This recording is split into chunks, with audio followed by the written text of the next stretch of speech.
Okay, कल परसों सुबह 8 बजे से यह प्रारंभ है।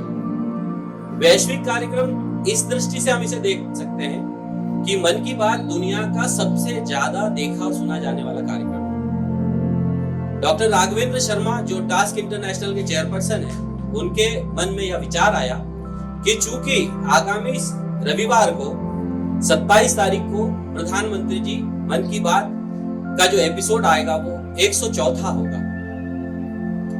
लगातार 100 बार माननीय प्रधानमंत्री जी द्वारा मन की बात की गई। इसका समाज पर, देश पर, आपके और हमारे जीवन पर क्या प्रभाव पड़ा, इसका विश्लेषण हम स्वयं ही कर सकते हैं। इसी विश्लेषण को लेकर क्या प्रक्रिया अपनाई जाए, कैसे यह मत संग्रह करा जाए कि इसका इंप्रेशन क्या आया, इसका हमारे जीवन में बदलाव क्या आया, समाज में इसका बदलाव क्या आया।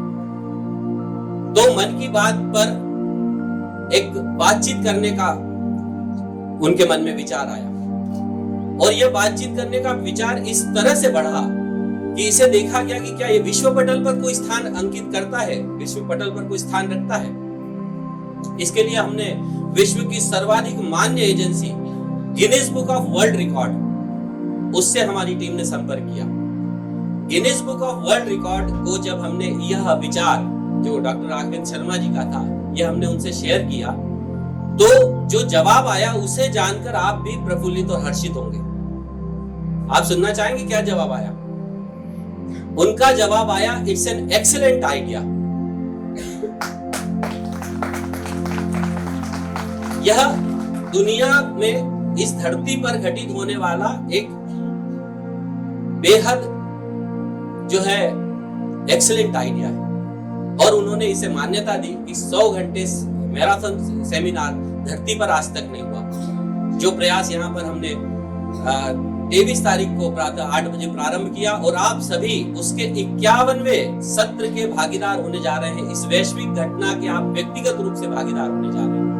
मैं आपको इसके लिए बहुत बहुत बधाई देता हूं और इस कार्यक्रम में मैं आपका हार्दिक स्वागत करता हूं। और सबसे बड़ी बात है, इस 51वें सत्र में हमारे बीच मुख्य वक्ता के रूप में महापौर भोपाल श्रीमती मालती राय जी हमारे बीच है। मैं आपका हार्दिक स्वागत करता हूं। मैं अनुरोध करूंगा आपसे, आप सम्मान मंच पर आए। मैं डॉक्टर राघवेंद्र शर्मा जी से निवेदन करूंगा कि कृपया वे इस कार्यक्रम की अध्यक्षता करें और मंच पर अपना स्थान ग्रहण करें।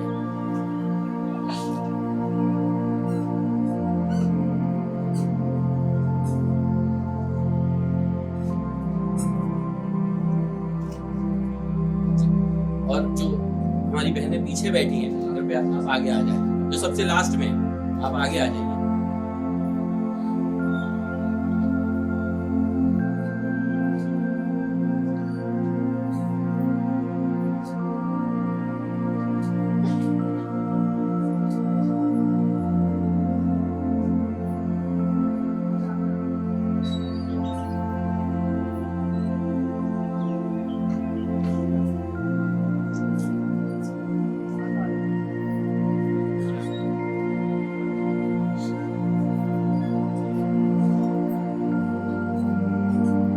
हमारे मंच पर हमारे आज के कार्यक्रम के अतिथि उपस्थित हैं। मैं सर्वप्रथम निवेदन करूंगा तुलसी जी से कि वे आए मंच पर और हमारी महापौर भोपाल मालती राय जी को बैच लगाकर उनका स्वागत करें।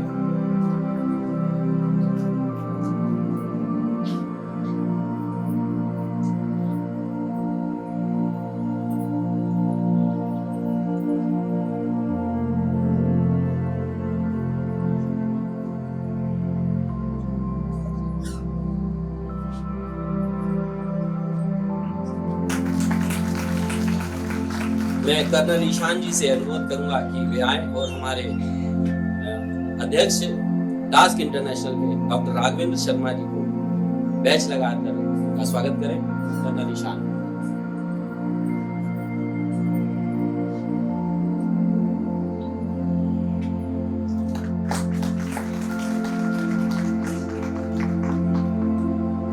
मेरे प्यारे देशवासियों, नमस्कार। मन की बात में आप सभी का बहुत बहुत स्वागत है।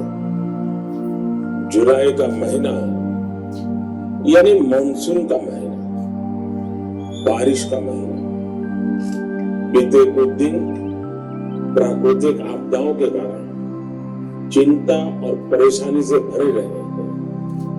यमुना समेत कई नदियों में बाढ़ से कई इलाकों में लोगों को तकलीफ उठानी पड़ी है। पहाड़ी इलाकों में भूस्खलन की घटनाएं भी हुई है। इसी दौरान देश के पश्चिमी हिस्से में कुछ समय पूर्व गुजरात के इलाकों में बिपरजॉय साइक्लोन भी आया। लेकिन साथियों, इन आपदाओं के बीच हम सब देशवासियों ने फिर दिखाया है कि सामूहिक प्रयास की ताकत क्या होती है। स्थानीय लोगों ने, हमारे एनडीआरएफ के जवानों ने, स्थानीय प्रशासन के लोगों ने दिन रात लगाकर ऐसी आपदाओं का मुकाबला किया है। किसी भी आपदा से निपटने में हमारे सामर्थ्य और संसाधनों की भूमिका बड़ी होती है, लेकिन इसके साथ ही हमारी संवेदनशीलता और एक दूसरे का हाथ थामने की भावना उतनी ही अहम होती है। सर्वजन हिताय की यही भावना भारत की पहचान भी है और भारत की ताकत भी है। साथियों, बारिश का यही समय वृक्षारोपण और जल संरक्षण के लिए भी उतना ही जरूरी होता है। आजादी के अमृत महोत्सव के दौरान बने 60,000 से ज्यादा अमृत सरोवरों में भी रौनक बढ़ गई है। अभी 50,000 से ज्यादा अमृत सरोवरों को बनाने का काम चल भी रहा है। हमारे देशवासी पूरी जागरूकता और जिम्मेदारी के साथ जल संरक्षण के लिए नए नए प्रयास कर रहे हैं। आपको याद होगा, कुछ समय पहले मैं एमपी के शहडोल गया था। वहां मेरी मुलाकात पकरिया गांव के आदिवासी भाई बहनों से हुई थी। वहीं पर मेरी उनसे प्रकृति और पानी को बचाने के लिए भी चर्चा हुई थी। अभी मुझे पता चला है कि पकरिया गांव के आदिवासी भाई बहनों ने इसे लेकर काम भी शुरू कर दिया है। यहाँ प्रशासन की मदद से लोगों ने करीब 100 कुओं को वाटर रिचार्ज सिस्टम में बदल दिया। बारिश का पानी अब इन कुओं में जाता है और कुओं से ये पानी जमीन के अंदर चला जाता है। इससे इलाके में भू जल स्तर भी धीरे धीरे सुधरेगा। अब सभी गांव वालों ने पूरे क्षेत्र के करीब 800 कुएं को रिचार्ज के लिए उपयोग में लाने का लक्ष्य बनाया है। ऐसी ही एक उत्साहवर्धक खबर यूपी से आई है। कुछ दिन पहले उत्तर प्रदेश में एक दिन में 30 करोड़ पेड़ लगाने का रिकॉर्ड बनाया गया। इस अभियान की शुरुआत राज्य सरकार ने की, उसे पूरा वहां के लोगों ने किया।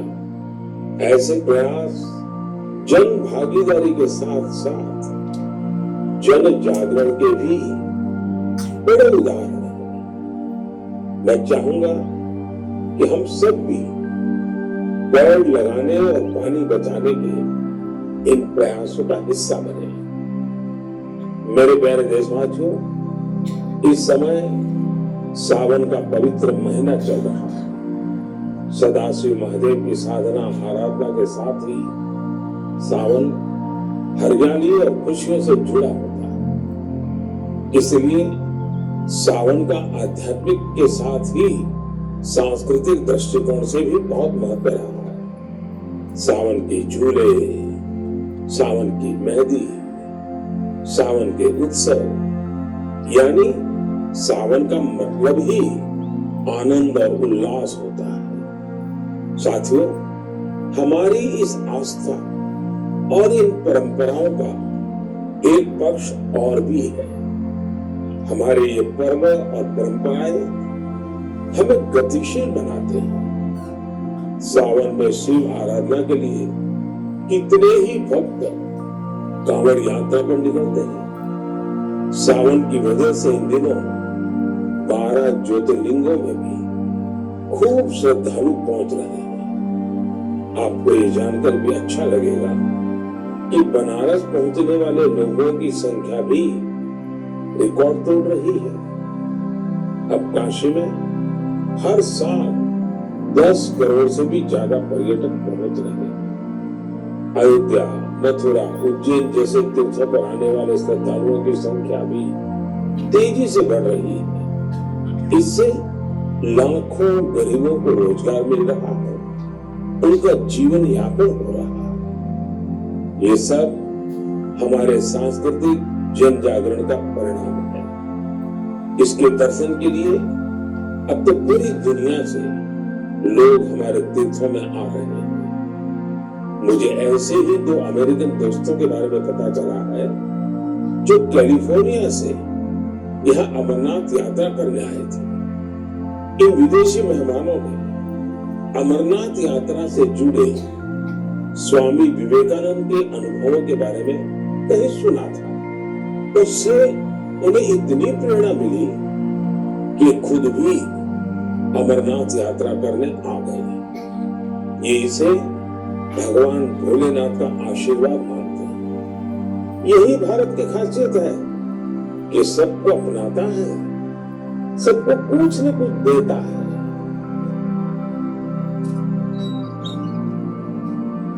मन की बात यह 51वां सत्र है। मैं इस कार्यक्रम में आज मुख्य वक्ता के रूप में हमारे बीच उपस्थित भोपाल की प्रथम नागरिक, नगर पालिक निगम भोपाल की महापौर श्रीमती मालती राय जी को आमंत्रित करूंगा कि आप आएं और अपना उद्बोधन दें। श्रीमती मालती राय।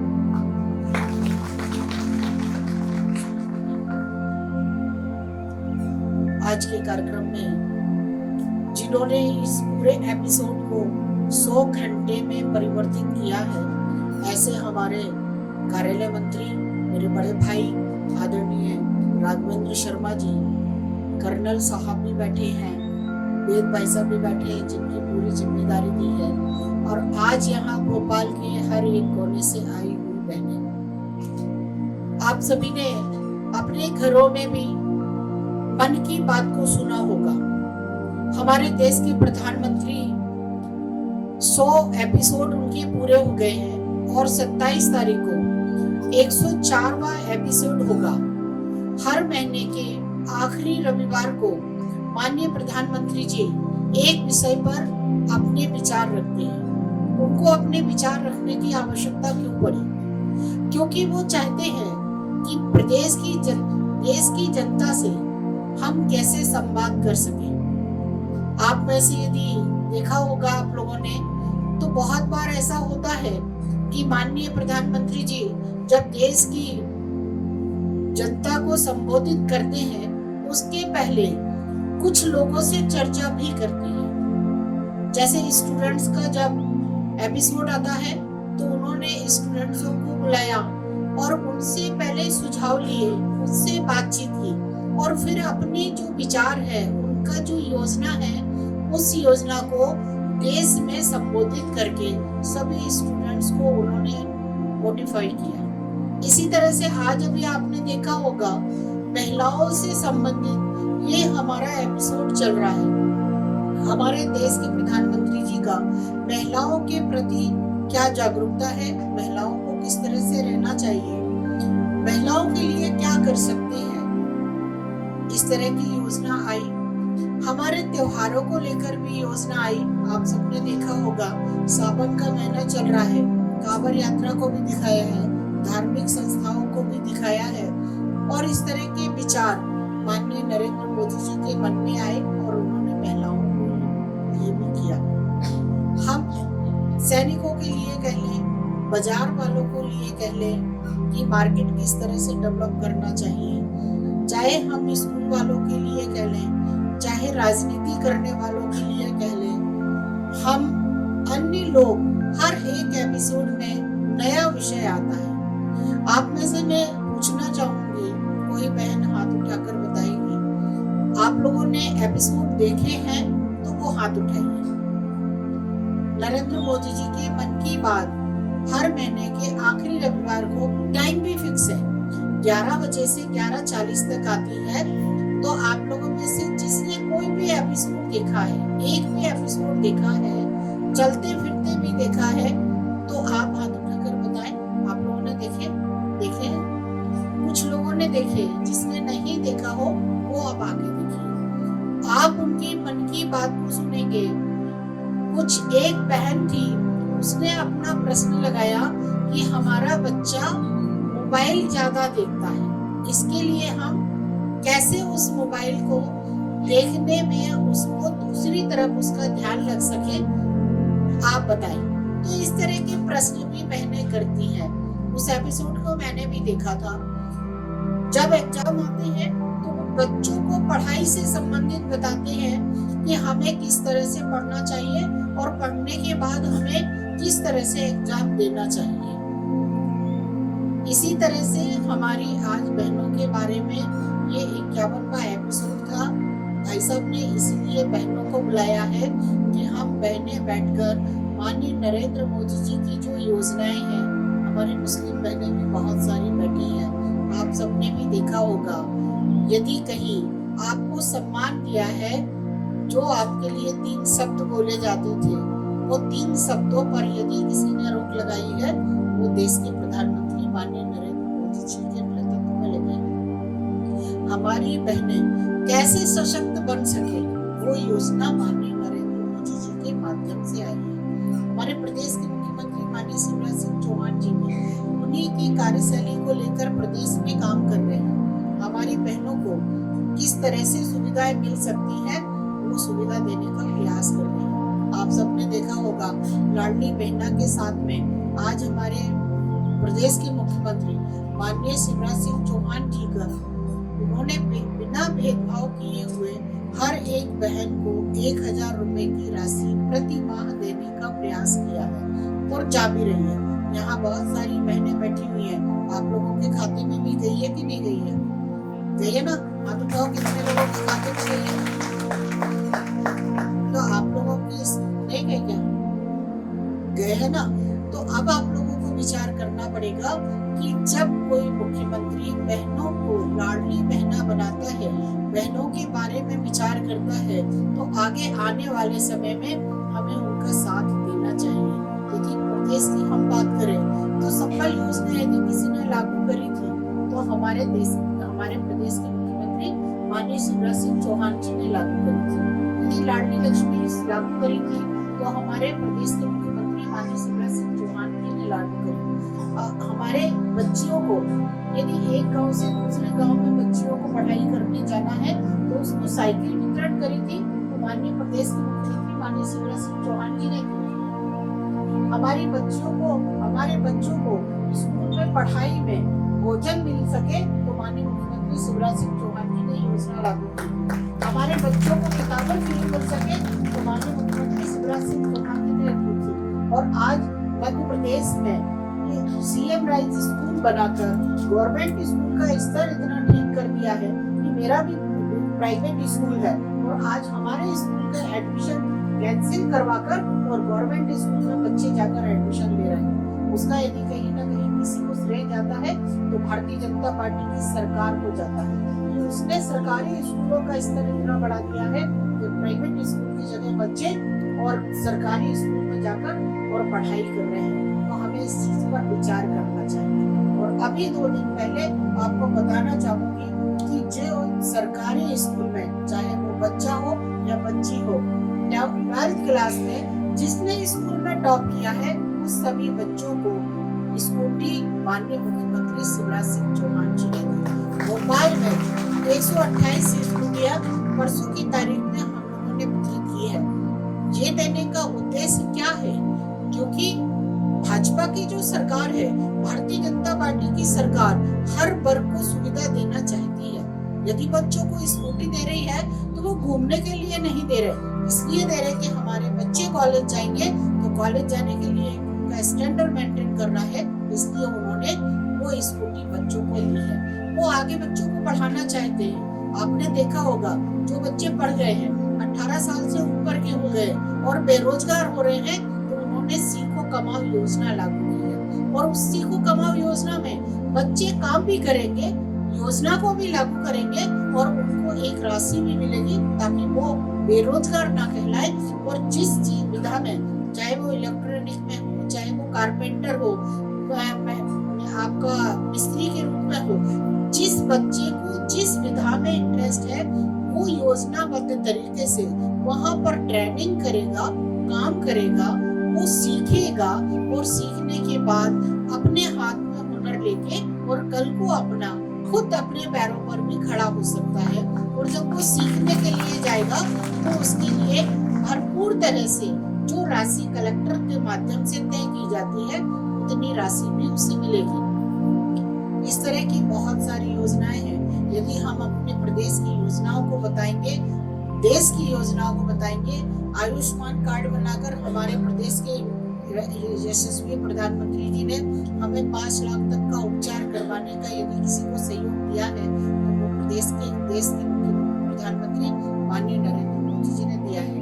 हम बहनों को एक ही बात बताना चाहते हैं कि आप जो बैठे हैं यहाँ भोपाल की बहनें, आप यदि चाहेंगी तो इस भोपाल की आने वाले नवंबर में तकदीर को बदल सकती है। और भोपाल की यदि तकदीर बदली तो वो भोपाल की नहीं, हम अपने स्वयं की तकदीर को बदलेंगे। क्योंकि भारतीय जनता पार्टी एक ऐसी पार्टी है जो गरीबों के लिए काम कर रही है, योजनाएं ला रही है और योजनाओं पर हमें अमल करके और हमारे परिवार को सशक्त बनाने का अवसर भी दे रही है। तो हमें भारतीय जनता पार्टी के विषय में विचार करना चाहिए। हमारी बहुत सारी बहनें ऐसी बैठी हैं, उनको विचार करना पड़ेगा कि एक पार्टी ऐसी है जो कि लोगों के हित में काम करती है और एक पार्टी ऐसी है जो कि हमको वोट बैंक समझती है, केवल वोट लेने तक हमारी चिंता करती है, उसके बाद कोई चिंता नहीं करती। हमें विचार करना पड़ेगा। आप सब बहनें यहाँ पर प्रदेश के जो चुनाव नवंबर में होने वाले हैं उस पर मेरा आप सभी का आग्रह करती हूँ कि एक बार अपने घर में बैठकर चिंतन अवश्य करें। और बहुत सारी बहनें ऐसी बैठी हुई है जिसको यदि चिंतन कर लिया तो एक परिवार के माध्यम से हम हजारों की तादाद में वो चिंतन को पहुंचा सकते हैं। और मेरा आप सभी से आग्रह है कि इस बार जब 27 तारीख को हमारे देश के प्रधानमंत्री संबोधित करेंगे तो आप सारी बहनें सारे कामों को छोड़कर 11 बजे से और 11:40 तक का एपिसोड अवश्य देखें। तो आपको रहेगा 27 तारीख को यहाँ वाकई हमें हर महीने के आखिरी संडे का आपको इंतजार रहेगा, क्योंकि वो एक नई चीज लेकर आते हैं और उस नई चीज पर हमें अमल करना चाहिए। इतने ही कहकर मैं अपनी बाड़ी को विराम देती हूँ। आप सब यहाँ आए उसके लिए आप सबका हृदय से धन्यवाद।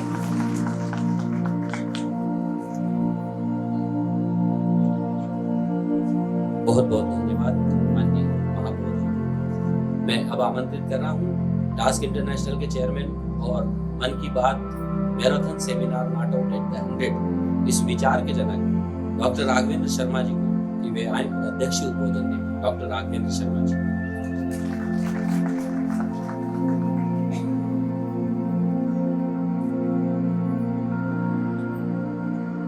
इस संसार के सबसे लोकप्रिय कार्यक्रम में आप सबका बहुत बहुत स्वागत है। मैं संसार का लोकप्रिय कार्यक्रम इसलिए कह रहा हूं कि जब से लोगों ने सुनना और सुनाना शुरू किया है तो मैं मानता हूं जब भगवान कृष्ण ने गीता को बोला था, जब भगवान कृष्ण ने कुरुक्षेत्र में गीता अर्जुन को सुनाई थी, जितने लोगों ने उसको सुना है लगभग उतने ही लोग मन की बात सुनते हैं।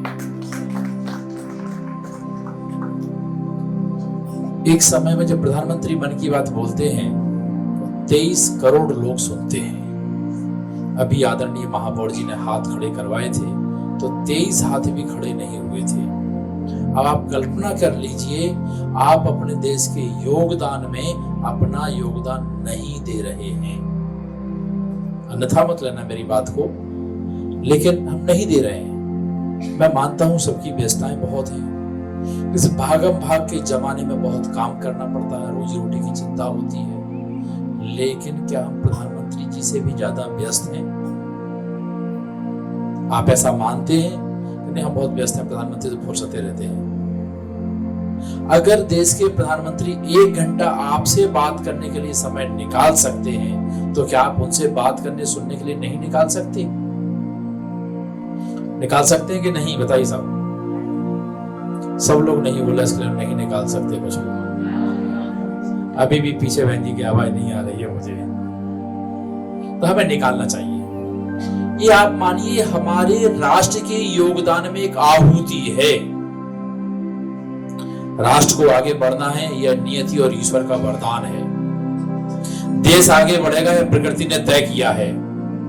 सारी दुनिया भारत का नेतृत्व स्वीकार करेगी, यह प्रकृति और नियति की देन है। लेकिन उसमें हमारी आहुति नहीं होगी, यह हमारी कमी है। मैं उदाहरण के तौर पर बोलूं, कोई कमलापति स्टेशन पर खड़ी हुई ट्रेन बंबई जा रही है।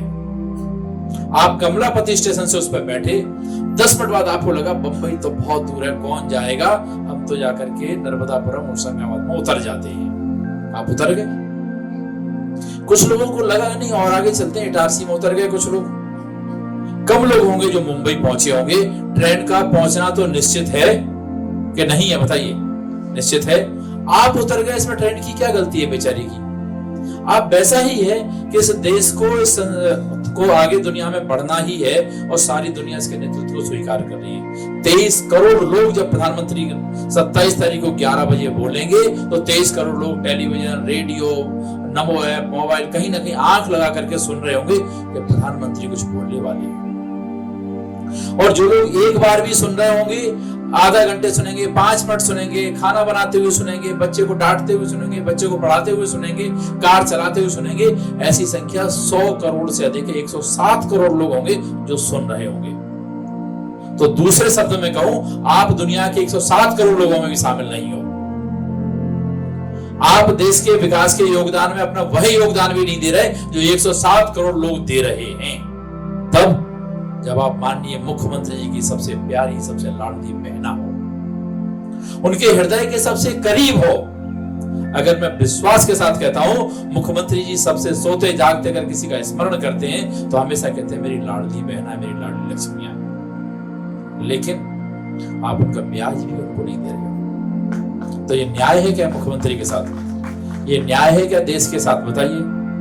और हम जानते हैं कि मां कभी अन्याय नहीं कर सकती, है तय है। प्रकृति ने मां शब्द ऐसा बनाया है कि न्याय का पर्याय है। न्याय का देवता भी उसके चरणों में बैठ करके अपने आप को न्याय देता है।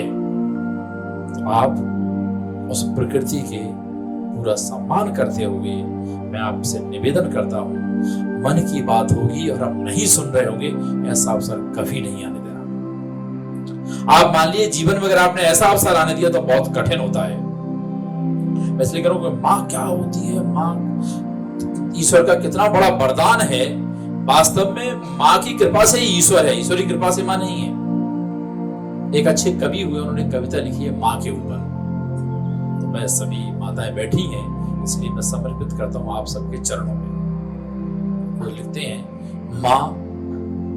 मां संवेदना है, मां भावना है, मां एहसास है, मां जीवन के फूलों में खुशबू का वास है, मां रोते हुए बच्चे का खुशनुमा पालना है, मां मरुस्थल में नदी का मीठा सा झरना है, मां लोरी है, गीत है, प्यारी सी थाप है, मां पूजा की थाली है, मंत्रों का जाप है। अगर आप मां की सेवा कर रहे हैं, हम लोगों को मां की सेवा करने का मौका मिल रहा है, तो मुझे लगता है सबसे बड़ा मंदिर वही है, सबसे बड़ी पूजा वही है। मां आंखों का सिसकता हुआ किनारा है, मां गालों पर प्यारी सी पप्पी है, ममता की धारा है, मां झुलसते दिनों में कोयल की बोली है, मां मेहंदी है, कुमकुम है, सिंदूर है और रोली है, मां कलम है, दवात है, स्याही है, मां परमात्मा की स्वयं एक गवाही है, मां त्याग है, तपस्या है, सेवा है, मां भूख से ठंडा किया हुआ कलेवा है, मां अनुष्ठान है, साधना है, जीवन का हवन है। माँ जिंदगी की मोहल्ले में आत्मा का भवन है। माँ चूड़ी वाले हाथों का मजबूत कंधे का नाम है। लोग कहते हैं कि चूड़ी वाले हाथ कमजोर होते हैं, लेकिन माँ वो शक्ति है जो चूड़ी वाले हाथ दुनिया के सबसे मजबूत कंधे हैं। माँ काशी है, काबा है, माँ चारों धाम है। माँ चिंता है, याद है, माँ हिचकी है। माँ बच्चों की चोट पर सिसकी है। माँ चूल्हा है, धुआं है, रोटी है, हाथ का छाला है। माँ जिंदगी की कड़वाहट में अमृत का प्याला है। माँ पृथ्वी है, जगत की धुरी है। माँ के बिना सृष्टि की कल्पना अधूरी है। तो माँ की ये कथा अनादि है, अनंत है, इसका कोई अध्याय नहीं है। और माँ का इस जीवन में कोई पर्याय नहीं है। माँ का महत्व दुनिया में कम नहीं हो सकता, और माँ जैसा दुनिया में कोई और हो नहीं सकता, और माँ जैसा दुनिया में कोई हो नहीं सकता। इसलिए वास्तव में मैं कहूं कि जीवन में हम जो लोग भी बैठे होंगे, कर्नल साहब बैठे हैं, बाकी सब लोग बैठे हैं, उनकी प्रथम गुरु माँ ने उनको कैसा सिखाया है, यही है। इसलिए मैं आप समस्त माताओं को प्रणाम करता हूं और आपसे निवेदन करता हूं कि वास्तव में जब प्रधानमंत्री मन की बात बोलते हैं तो यह देश की बात होती है, यह 140 करोड़ लोगों की बात होती है। आप जरूर सुनिए, पूरे परिवार को बैठा के सुनाइए, बच्चों को सिखाइए। अगर हमारा बच्चा पढ़ता तो जनरल नॉलेज की किताब है मन की बात। अगर हम कंपटीशन की तैयारी कर रहे हैं तो पूरा का पूरा साहित्य है मन की बात। और हम परिवार को परिवार की तरह चलाना है तो वह संस्कार है मन की बात। सर्वजन हिताय सर्वजन सुखाय का मंत्र है मन की बात। 1947 से 2047 तक की जो शताब्दी अभी बीतने जा रही है, उस शताब्दी में उत्कर्ष और उत्थान की जो गाथा है वह है मन की बात। तो जीवन के हर एक पहलू को आप उठा के देख लीजिए, वह मन की बात में आता है, मन की बात है। इसलिए मैं आज इस मंच के माध्यम से आप सबसे निवेदन करता हूं कि आप ऐसा एक संकल्प लीजिए कि ऐसा कोई अवसर नहीं होगा जब मैंने मन की बात को नहीं सुना है। इसलिए हम लोग ने तय किया था कि जो बीत गया है, हम कहेंगे जो बीत गया सो बात गई, उस पर वक्त गवाना क्या ऐसा नहीं है। जो बीत गया है हम उसको वापस लाएंगे। इसलिए 100 एपिसोड एक साथ में सुन रहे हैं। रात के 1 बजे भी यह हॉल ऐसा ही भरा हुआ था। हर एक घंटे में 100 लोग आते हैं, अपनी बात सुनते हैं, इस दरवाजे से बाहर निकलते हैं। जब उस दरवाजे से बाहर निकले तो उस दरवाजे से दूसरे 100 लोग आ जाते हैं। ऐसा क्रम अनवरत चल रहा है और ये 51 घंटे पूरे हो चुके हैं। आप सब लोग जिनके घर में अखंड पाठ होता होगा, अखंड रामायण कराते होंगे, तो कैसा होता है, रात के 2 बजे 3 बजे केवल पढ़ने वाले झपकी लेते हुए पढ़ते हैं, बस घर वाले भी सो जाते हैं। लेकिन इस कार्यक्रम में ऐसा नहीं हो रहा है। इसलिए हमने तय किया था कि वास्तव में कहूं कि इस देश की तकदीर और तस्वीर बदलने का काम जो प्रधानमंत्री जी ने किया है, माननीय मुख्यमंत्री जी कर रहे हैं, सरकारों का काम भी है। कर रहे तो कोई अलग नहीं कर रहे हैं, वो ये ड्यूटी है। और ड्यूटी किसने दी है उनको? ये ताकत किसने दी है? आपने दी है। जैसे अगर कोई बेटा कहे कि मैं अपनी माँ की सेवा कर रहा हूं, मैं बड़ा एहसान कर रहा हूं, तो एहसान कर रहा है क्या?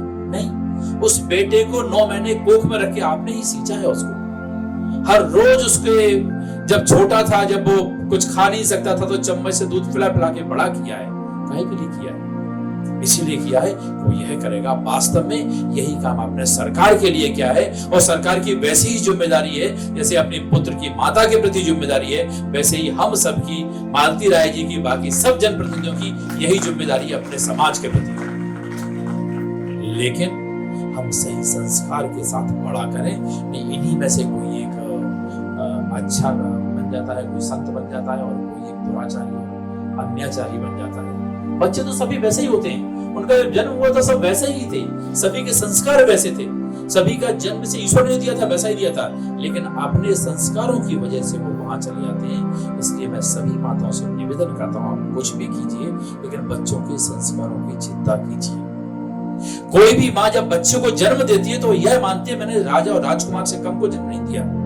आप एक घटना है, जब चाणक्य ने पहली बार चाणक्य कहीं निकल रहे थे, उन्होंने देखा एक छोटा सा बच्चा है अपने बच्चों की टोली से बैठ करके वो चर्चा कर रहा है। उसकी चर्चा में चाणक्य को लगा ये बच्चा तो बड़ा विलक्षण है, इस बच्चे में तो न्याय करने की बड़ी संभावना दिखती है। तो बच्चे का नाम पूछते हैं, क्या नाम है बेटे? उसने अपना नाम बताया।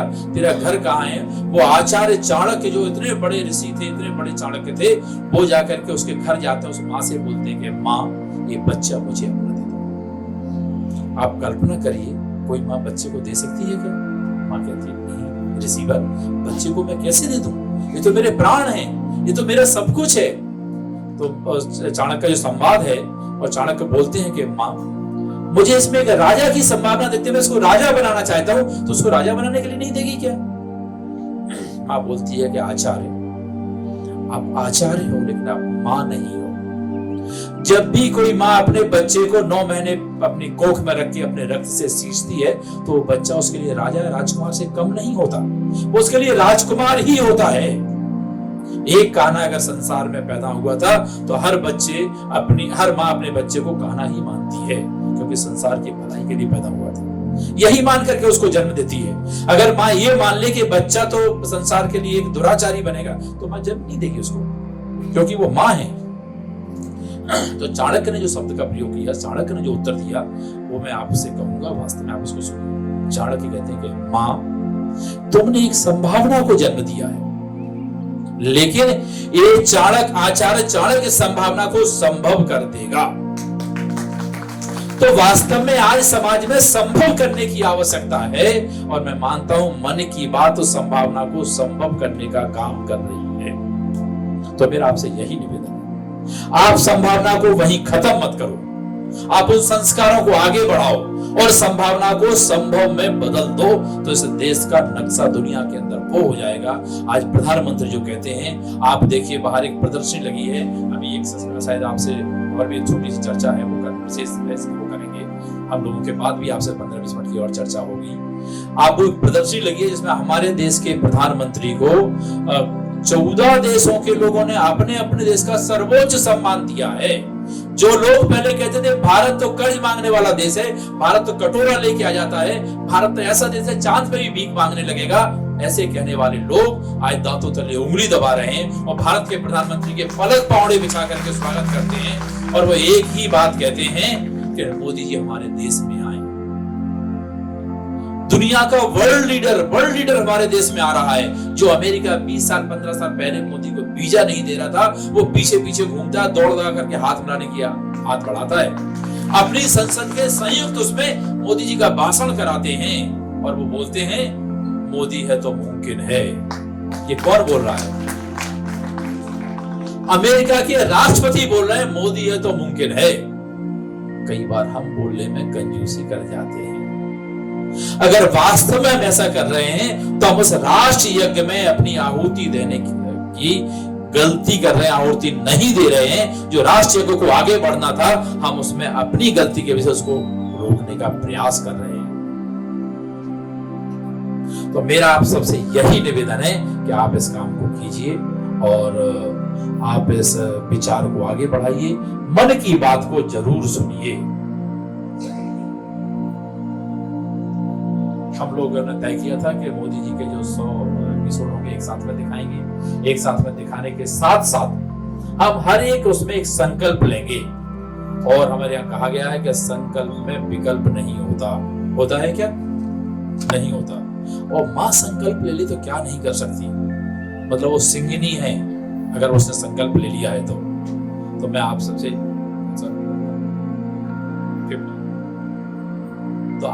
मैं एक निवेदन करूंगा, अपने स्थान पर खड़े होकर के अपना दायां हाथ सामने करके हम सभी लोग एक संकल्प लेंगे। संकल्प लेंगे। आवाज नहीं आ रही? नहीं लेना चाहते? जोर से बोलिए कि पूरे सदन में संकल्प लेंगे, उसका पालन भी करेंगे। मैं बोलूंगा मैं लेता हूं, बाकी कहेंगे लेती हूं, जिसका जो अपना। मैं संकल्प लेता हूं देश में एकता और अखंडता को अक्षुण्ण बनाए रखने के लिए हमेशा प्रतिज्ञाबद्ध रहूंगा और इस संकल्प का संपूर्ण मनोयोग के साथ, संपूर्ण अंतः चेतना के साथ आजन्म पालन करूंगा। भारत माता की, भारत माता की। अब बहनों आप अपने स्थान पर बैठ जाइए। बाकी मैं आज के हमारे कार्यक्रम की मुख्य अतिथि जो हमारे बीच में आई, भोपाल के प्रथम नागरिक सम्माननीय महापौर जी को मैं बहुत बहुत आभार और धन्यवाद ज्ञापित करता हूँ। मैं अपनी टीम से निवेदन करता हूँ कि उनको पेन और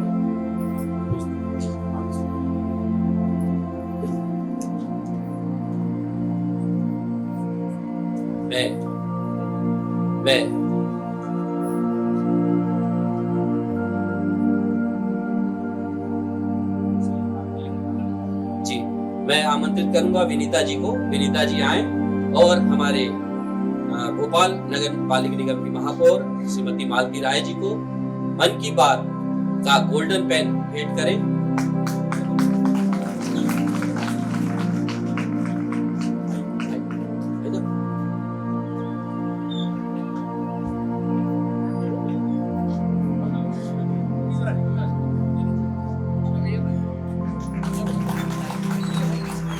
और मैं आयशा को आमंत्रित करूंगा। आयशा आए और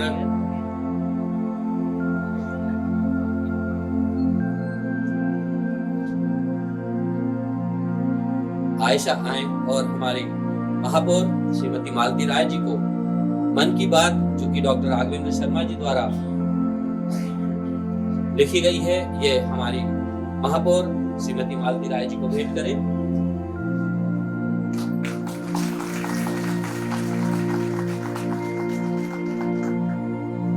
डॉक्टर राघवेंद्र शर्मा जी से निवेदन करूंगा कि मोदी @20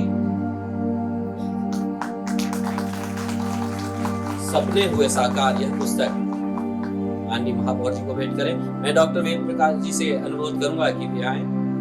डॉक्टर वेद प्रकाश जी अपनी रचित पुस्तक नया भारत समर्थ भारत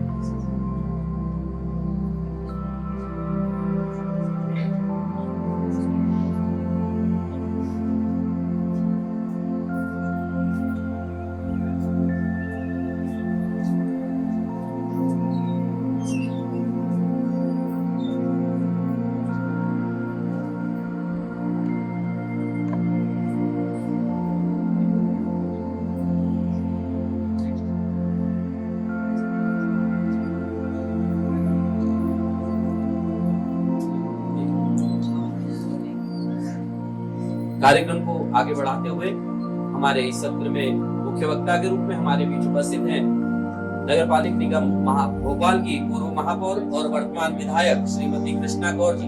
मैं आपसे अनुरोध करूंगा कृपया आप मंच पर अपना स्थान ग्रहण करें। साथ ही मैं अनुरोध करूंगा डॉक्टर वेद प्रकाश जी से कि कृपया आप भी कार्यक्रम में आप भी मंच पर स्थान ग्रहण करें, कार्यक्रम की अध्यक्षता करें। जोरदार तालियों से हम स्वागत करें अपनी विधायक श्रीमती कृष्णा कौर जी का।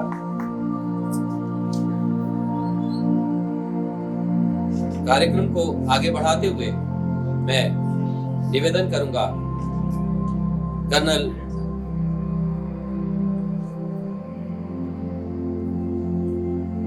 हमारे आज के मुख्य वक्ता श्रीमती कृष्णा कौर जी के स्वागत के लिए मैं आमंत्रित करूंगा विनीता जी को।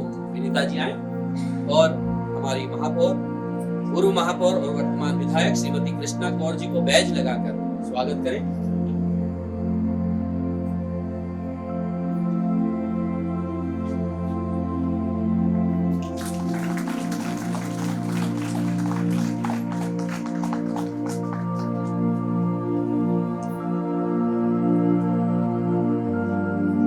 मैं सार्थक से अनुरोध करूंगा कि सार्थक आए और हमारे डॉक्टर वेद प्रकाश जी को बैच लगाकर उनका स्वागत करें।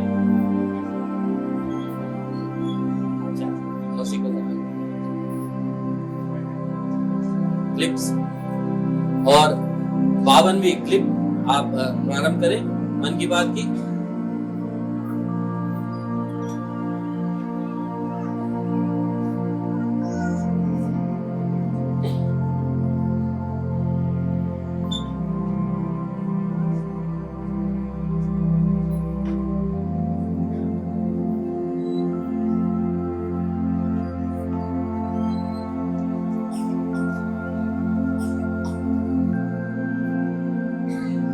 मन की बात की क्लिप आप प्रारंभ करें। मैं डिजिटल टीम से हमारी कहूंगा।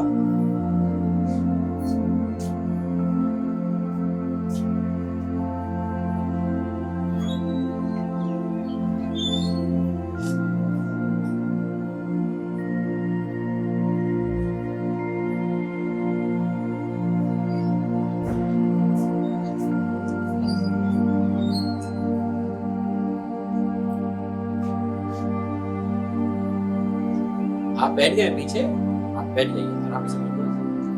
कार्यक्रम आरंभ हो गया। पीछे जो लास्ट में 5-6 बच्चे बैठे हैं, गर्ल्स कैडेट हैं, कृपया आप आगे आ जाइए। बॉयज कैडेट हैं, वो भी आगे आ जाइए।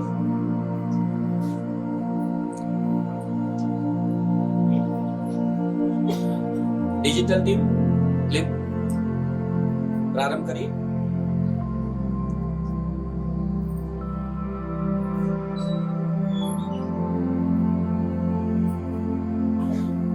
एक ऐसा मेमोरियल जहां राष्ट्र की रक्षा के लिए अपने प्राण न्यौछावर करने वाले वीर जवानों की शौर्य गाथाओं को संजो कर रखा जा सके। मैंने निश्चय किया कि देश में एक ऐसा स्मारक अवश्य होना चाहिए। हमने नेशनल वॉर मेमोरियल के निर्माण का निर्णय लिया और मुझे खुशी है कि यह स्मारक इतने कम समय में बनकर तैयार हो चुका है। कल यानी 25 फरवरी को हम करोड़ों देशवासी इस राष्ट्रीय सैनिक स्मारक को हमारी